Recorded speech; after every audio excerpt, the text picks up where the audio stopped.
ইয়াতে আৰু সেইটোৱে 17 বছৰে এটিচিড হৈ আছিলে ভাৰতবৰ্ষ বিশ্বৰ ভিতৰত সৰ্বশীৰ্ষ এটা গণতান্ত্ৰিক দেশ এই দেশত আজি গণতান্ত্ৰিক প্ৰক্ৰিয়াত পাব্লিক ৰিপ্ৰেজেণ্টেটিভ হৈ আহি যিসকলে এই হাউচত আহিছে সেইসকলৰ ভাইলেঞ্চ আপোনালোকে দেখিবলৈ পাইছে গতিকে এইটো অতিকৈ দুৰ্ভাগ্যজনক আৰু UPPL BJP আৰু CSP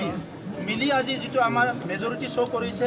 আমাৰ গভৰ্ণমেণ্ট অলৰেডি ফৰ্ম কৰা হৈছে আৰু আমাৰ দিনত আমি তেনেকুৱা কোনো অগণতান্ত্ৰিক প্ৰক্ৰিয়া ইয়াতে হ'বলৈ নিদিওঁ ইয়াত ৰাইজৰ চৰকাৰ হ'ব গণতন্ত্ৰ ইয়াতে সদায় থাকিব তেনেকুৱা অগণতান্ত্ৰিক শক্তিবিলাক চিৰদিনৰ কাৰণে চবে ৰাইজে মিলি পেলাই শেষ কৰিব লাগিব আৰু গণতান্ত্ৰিক প্ৰক্ৰিয়াটো ইয়াতে সদায় জীয়াই ৰাখিব লাগিব আমাৰ UPPL BJP আৰু CSPৰ যিটো চৰকাৰ আমি ইয়াতে শান্তি স্থাপন কৰিম সকলো জাতি জনগোষ্ঠীক লৈ আমি আগবাঢ়িম সমমৰ্যাদা সমমৰ অধিকাৰ প্ৰদান কৰিম ভূমিৰ পৰা আদি কৰি সকলো অধিকাৰ ৰাইজক আমি প্ৰদান কৰিম আৰু দুখীয়া গৰীব শ্ৰেণীৰ মানুহক সদায় আমি নজৰত ৰাখিম আমাৰ অঞ্চলৰ যিখিনি দুখীয়া গৰীব মানুহ যি জনগোষ্ঠীৰে নহওক কিয় তেখেতৰ সমস্যাবিলাক আমি সমাধান কৰাৰ কাৰণে সবচে প্ৰায়ৰিটিত আমি কাম কৰিম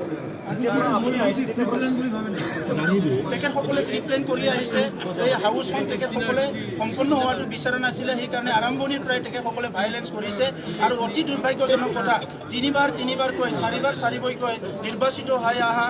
মেম্বাৰসকলে আজি যিটো কেৰেক্টাৰ ইয়াতে দেখাইছে সেইটো অতিকৈ দুৰ্ভাগ্যজনক কথা আজি যিখিনি ইয়াতে প্ৰচিডিউৰ ফ'ল' হৈছে মহামান্য হাইকোৰ্টৰ দ্বাৰা যি এটা অৰ্ডাৰ হৈছে ইয়াৰ দ্বাৰা প্ৰচলিত হৈছে আৰু মহামান্য হাইকোৰ্টৰ দ্বাৰা যি মানে ইয়াতে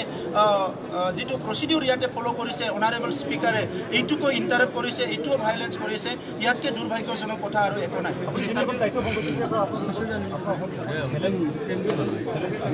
এইটো প্ৰত্যাহ্বান থাকিব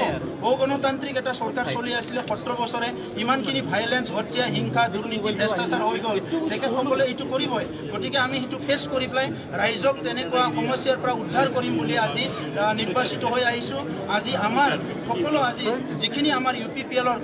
আজি ইয়াত নিৰ্বাচিত হৈছে ইয়াত সংগ্ৰামী নেতা গোবিন্দ বসুমতাৰী আছে ইয়াত সংগ্ৰামী নেতা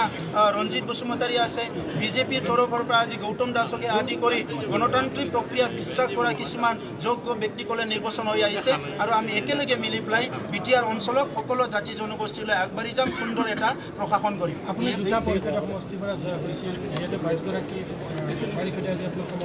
আপুনি পদক্ষেপ কিন্তু আমাৰ কাৰণে এটা সমষ্টি দুটা সমষ্টি নহয় 40টা সমষ্টি আমাৰ সমষ্টি 40টা সমষ্টিৰ ৰাইজক আগুৱাই লৈ যোৱাটো আমাৰ দায়িত্ব আৰু কৰ্তব্য BPFৰ সময়ত যি সমষ্টিত তেখেতসকলৰ MCLA নাছিলে তাত ৰাইজক তেখেতসকলে বঞ্চিত কৰিছিলে কিন্তু আমাৰ সময়ত আমি 40টা সমষ্টিৰ ৰাইজকক সমান মৰ্যাদা সমান অধিকাৰ দিম কিন্তু আমাৰ তিনিটা দলৰ এটা প্ৰতিশ্ৰুতি মই কাতিৰাম বড়ো ডাঙৰীয়াক অধ্যক্ষ হিচাপে শুভেচ্ছা জনাইছোঁ আৰু অহা 5 বছৰত কাতিৰাম বড়ো ডাঙৰীয়াৰ নেতৃত্বত এটা সুন্দৰ আমাৰ কাউন্সিল চলিব সেইটো মই আশা কৰিছোঁ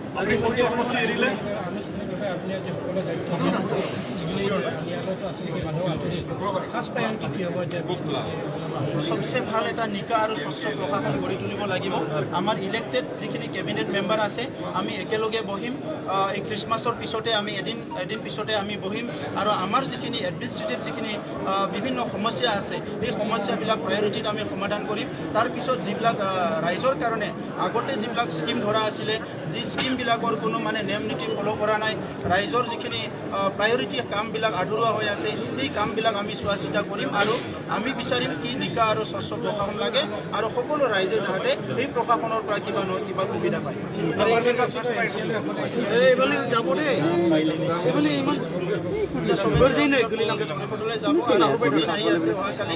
দিনৰ চব ৰাইজক শুভেচ্ছা জনাইছোঁ মই হাগ্ৰামা মহিলাৰী ডাঙৰীয়া আৰু তেখেতসকলৰ সদস্যসকলকো মই বৰদিনৰ শুভেচ্ছা জনাইছোঁ আৰু মই আশা কৰিছোঁ হাগ্ৰামা মহিলাৰী ডাঙৰীয়া আৰু তেখেতৰ যিবিলাক কৰ্মকৰ্তা আছে তেখেতৰ যিবিলাক আজি MCLA সকল শপত লৈছে আমাৰ 5 বছৰ চৰকাৰ চলোৱাত সহায় কৰিব বুলি মই তেখেতসকলৰ পৰা আশা কৰিছোঁ চব ডিপাৰ্টমেণ্টে আজি নতুন দিগন্ত সূচনা হ'ল